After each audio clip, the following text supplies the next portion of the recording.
here tonight to talk about holy tissues and our take on No Country for Old Men. To my left here, of course, again, is Dmitry Katzman. And to my right is my friend Mew Hopkins.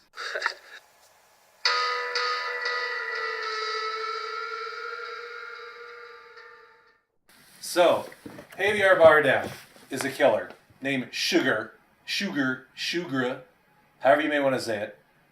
It's a misspelling of the word sugar, because he's so sweet in the way that he kills people at random by flipping a coin.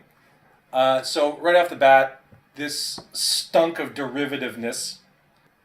Two-Face from The Dark Knight. Am I the only one that sees this direct comparison between a guy who flips a coin, and however it lands, that decides whether you live or die? That is a Dark Knight Batman character's trait.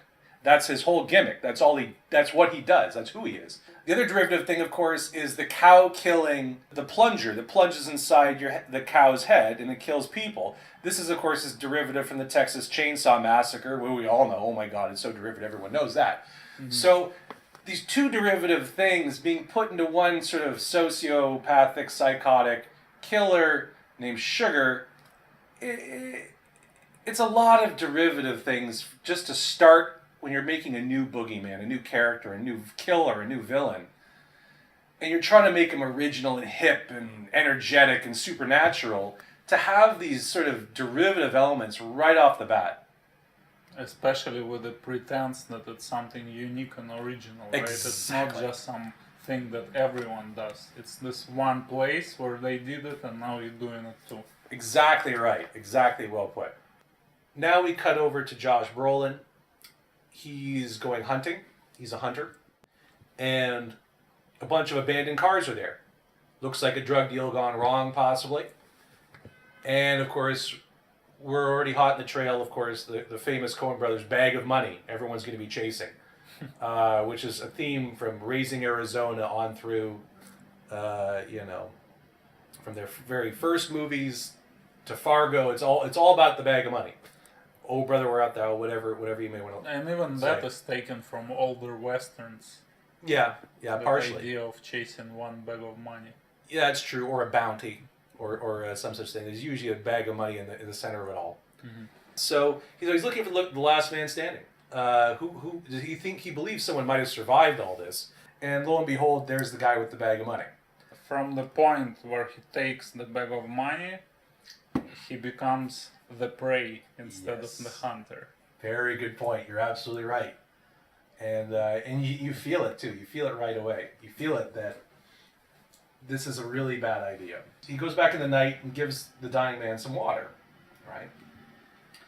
There is, however, another silhouette of a vehicle beside his vehicle, and without audible warning, which I thought was false.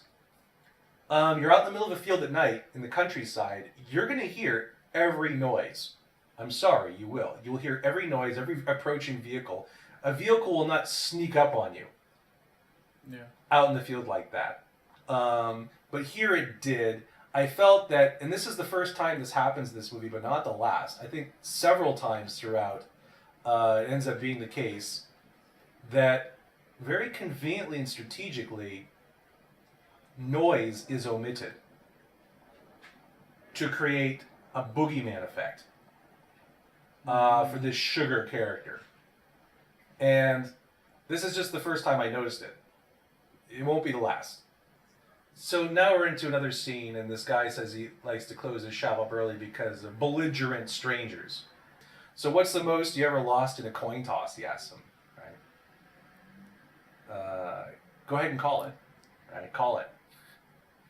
He calls it right. He gets heads, and then he takes the coin. He's about to put the coin away. He's like, "Don't put that coin with all the other coins."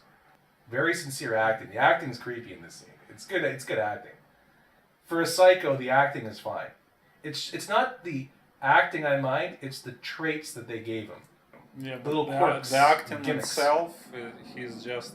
I mean, He's is intense. the star of this movie. He You is cannot forget his face. He is the star of the movie. And his Make no freaky mistake about it. haircut.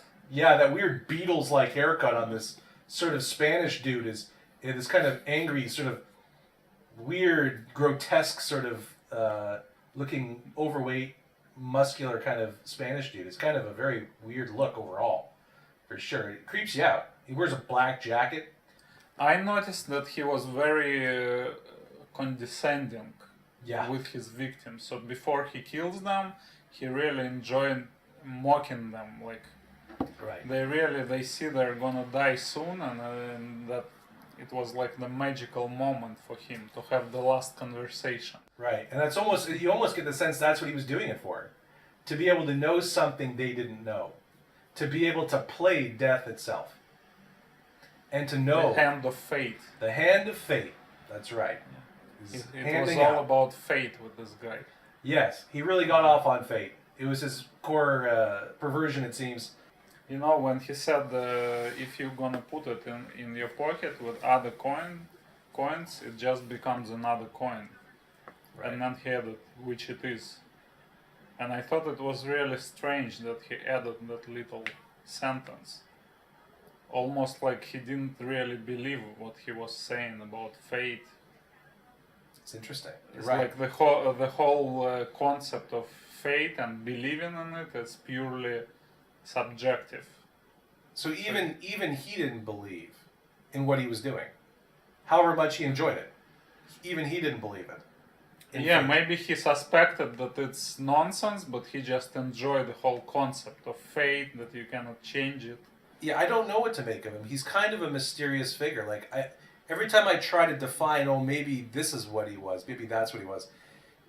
You know, I think he was just crazy. He was a sociopath. He was psychotic. He enjoyed mocking his victims. I mean, you can just say he's mimicking death. I think you're right in terms of like playing death.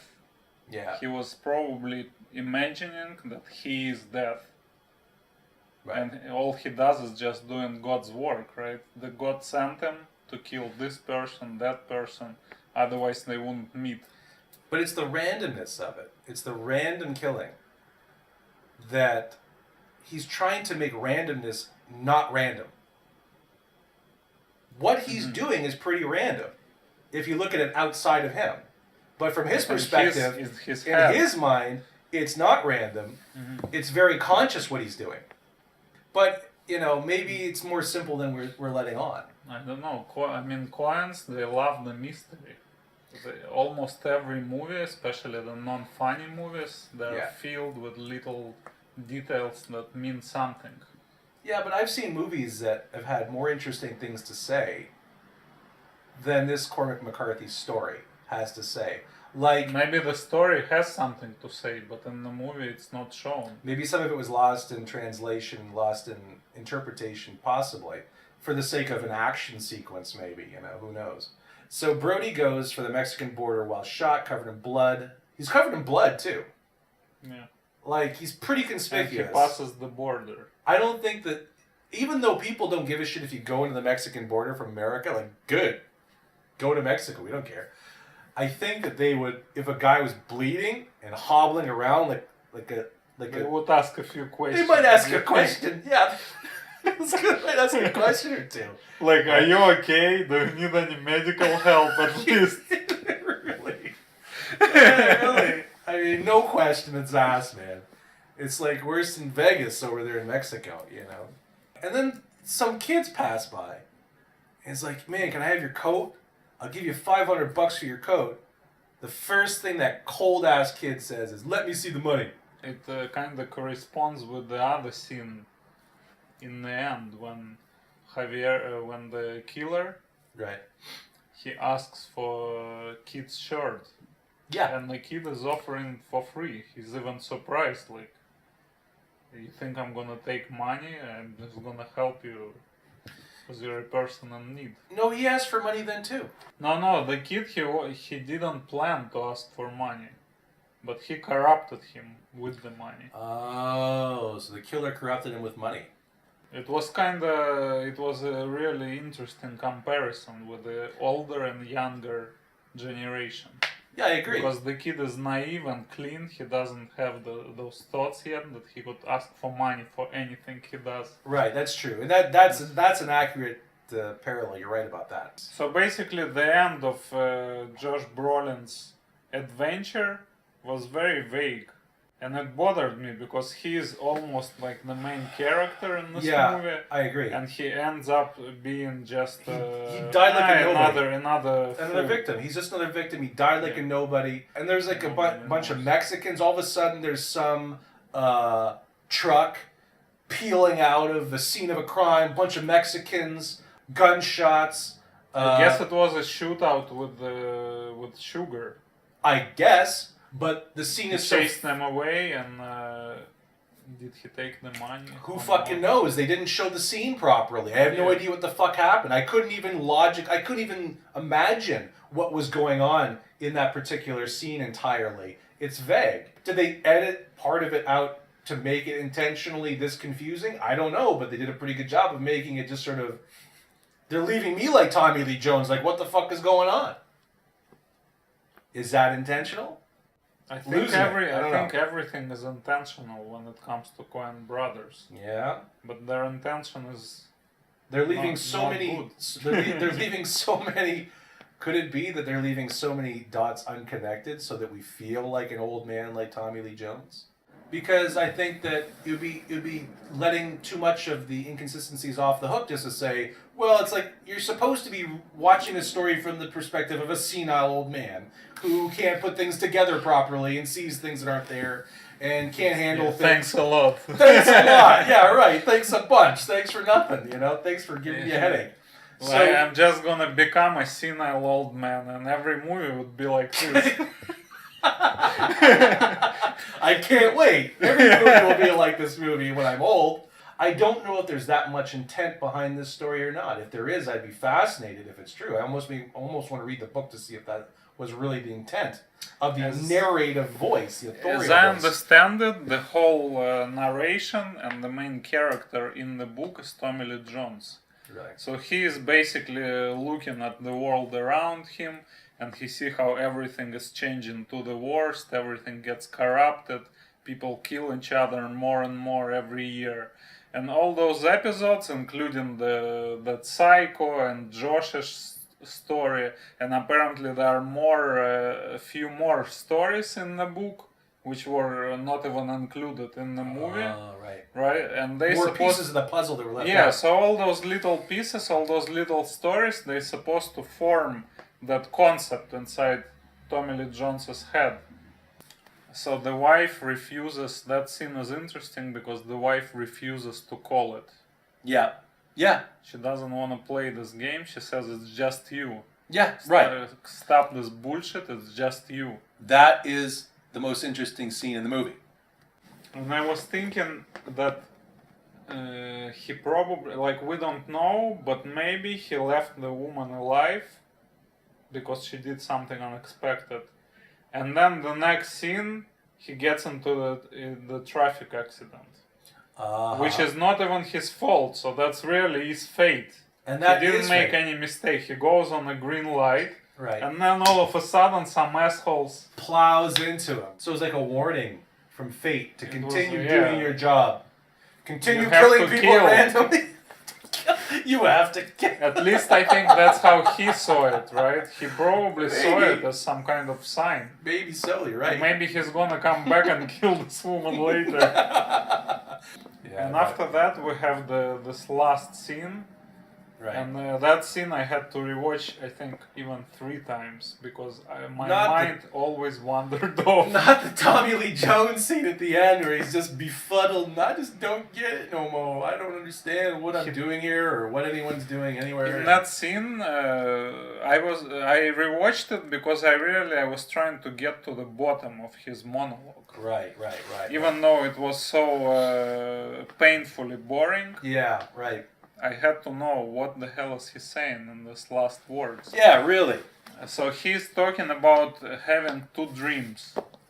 The first dream is he and his father, I guess when he was little, his father gives him some money and he loses this money.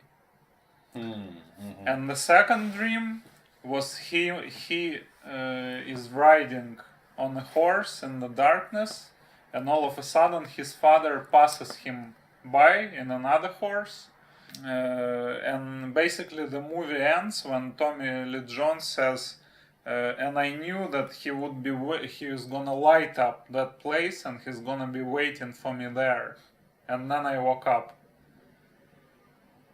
He's dreaming about the upcoming death, that his father is already somewhere in the other world. Right. And he's waiting for him. And he's coming soon.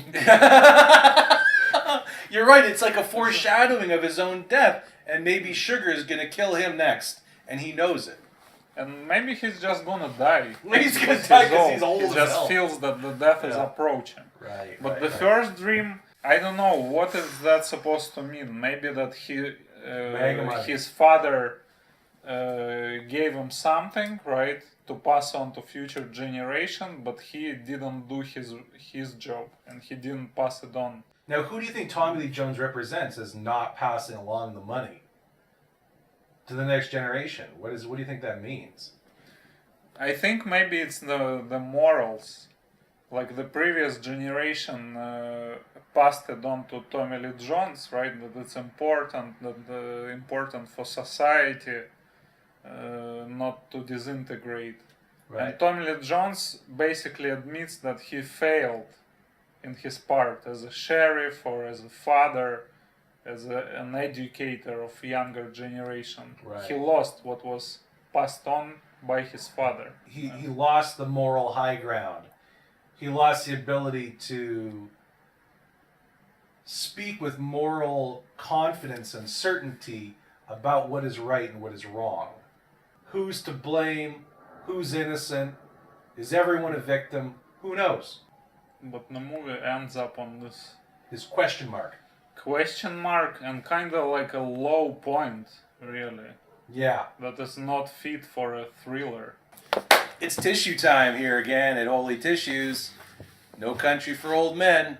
What do you think, Dimitri?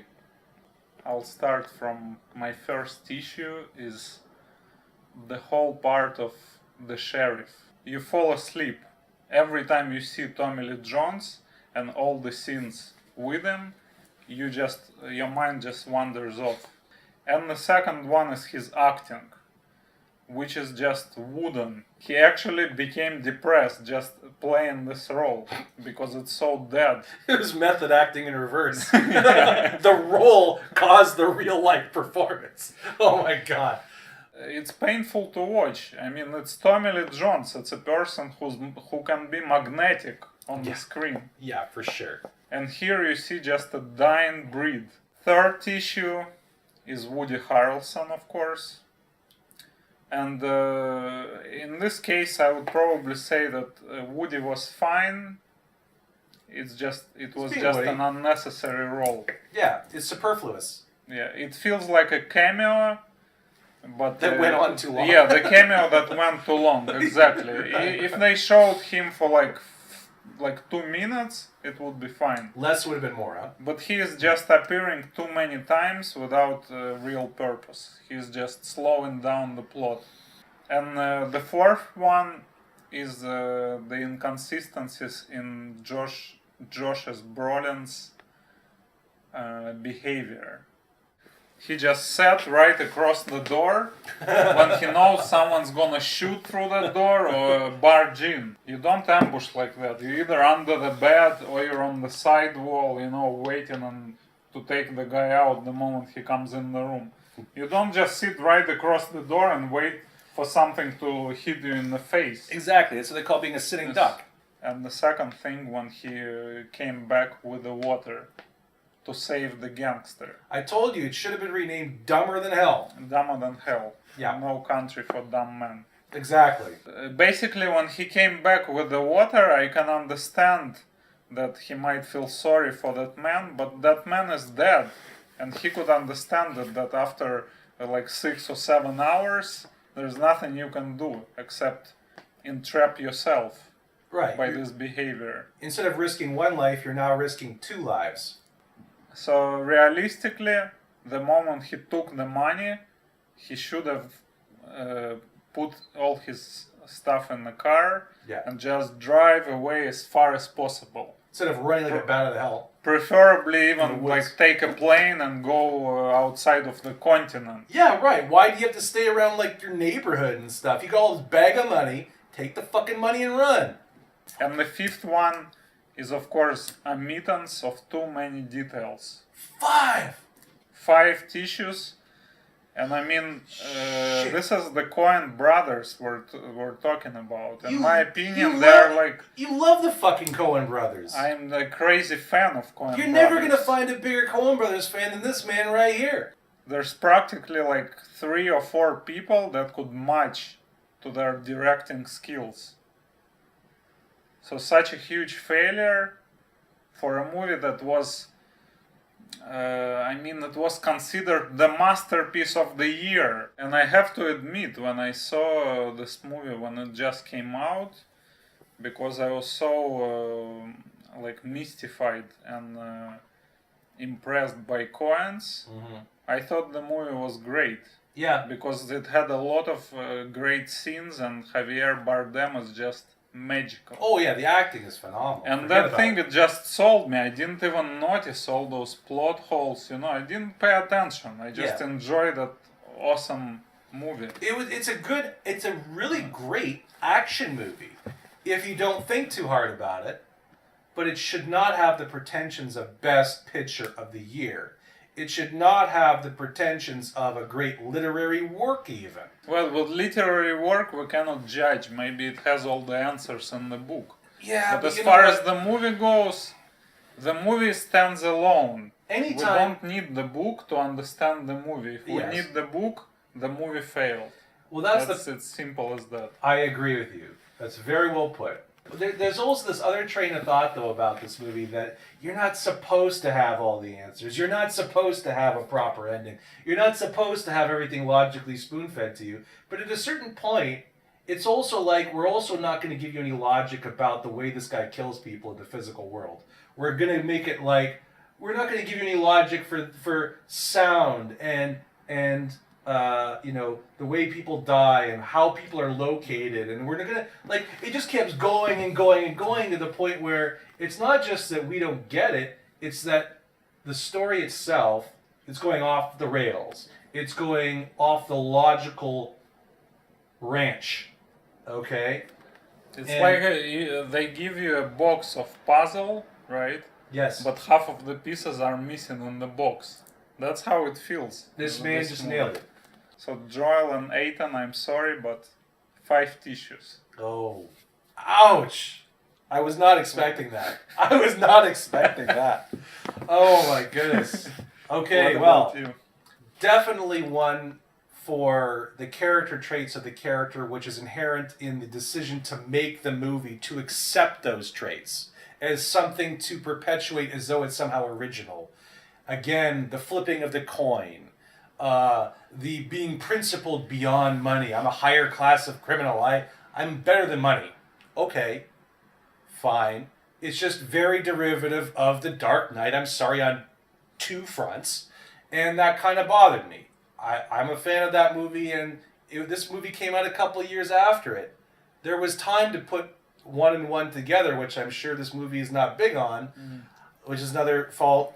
But I'm just saying that it was pretty derivative, and the Texas Chainsaw Massacre killing the head of the cow over and over again, disgusting. It's just been done. It's been fucking described better than you showed it in the movie. Just for ripping off The Dark Knight and for ripping off the Texas Chainsaw Massacre, just having too many derivative little genre moments and derivative of Halloween with all these little boogeyman moments you gave Sugar. That whole thing, just one big fat tissue. Okay? And really it could have been more than one. I'm just going to give it one big one. Like a double layer. It's an extra thick layered 3-ply tissue. Okay? The one they give you in the Chinese restaurant to hide your face. So then the second tissue is the sound effects and the boogeyman use of sound effects, where again the physical laws of reality have broken down so that you can make your movie and have jump cuts, scare tactics, and just the guy gets away because you can't hear him. as though it's so easy to make no noise in the middle of an open field and you can sneak up on someone in a vehicle. It's really not as easy as all that. You can hear things for quite a while, quite a ways away. And there's just a lot of moments with sound effects and omission of things that it's like there's already enough facts that one person can't see all at once to make it confusing enough to not be able to put the dots together. But to intentionally take away things that are in the physical world, that's another layer of trying to bring the dots from not connecting. It took it a step too far. It's the logic factors. There's a lot of illogic and a lot of too many things didn't connect, and there's way too many coincidences. Like how if you took, like I said, you take away the coincidences in this movie, you're left with almost nothing to fall back on. It's a very thin plot otherwise. So I mean, I like the chase. The chase is great. Everything outside of the chase is shit. So the plot's great, the story's weak. The point of the story is weak. And then, of course, there's Woody Harrelson, who is my third tissue. I mean, I would almost say that with all these giant tissues, it's almost 3.5 tissues. Really. I mean, these tissues, I can barely hold them in 2 hands. These 2 first ones. The third one is Woody Harrelson, and just him being a hype man. Like, you know, he was just hyping up this sugar character the whole time, and that's all he was able to do. That was his whole purpose. His only role. His only role, and then adios. You're out of there, buddy. It's like 3.5 for me. I'm gonna give it 3.5. Almost. I'm just gonna say 4. I'm just gonna say 4. The first 2 are just too big. It's 4. 9 in total.